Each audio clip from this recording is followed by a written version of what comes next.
যারা আওয়ামী লীগ করেন ভাই বেজার হবেন না, আমরা আপনাদের বলছি না। আপনারা যারা নির্দোষ আছেন আপনারা তওবা করে ভালো লাইনে ফিরে আসেন।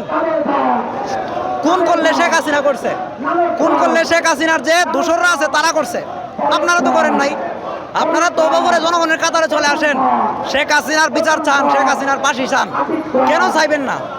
আপনি 6টা লাশ পুরানোর ঘটনা দেখেন নাই? সেই দল কিভাবে বাংলাদেশে রাজনীতি করবে সেটা আমার প্রশ্ন।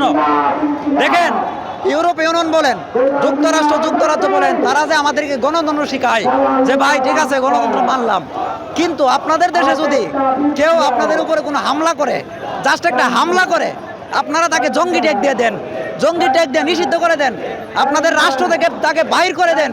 কিন্তু বাংলাদেশে একটা দল পুরো ছাত্র জনতাকে হত্যা করেছে, তাদেরকে নিষিদ্ধ করতে গেলে আপনাদের চুলকানি কেন ভাই? আপনারা কেন চুলকানি সৃষ্টি করেন? ভারত তোমাদের বলতে চাই, তোমাদের রাজনীতি শেষ, তোমাদের আধিপত্য বাংলাদেশে শেষ। জুলাই দেখেছো না?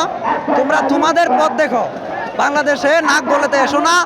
আমরা আওয়ামী লীগকে নিষিদ্ধ চাই এই জন্য যে তারা মানুষ তো মেরেছে, ওই তারা লাশ পর্যন্ত পুড়িয়ে দিয়েছে, এবং তাদের এতটুকু দয়া মায়া হয় নাই। ছোট ছোট বাচ্চা ছাদে খেলতেছিল, তাদেরকে যে হত্যা করতে হবে বলেন?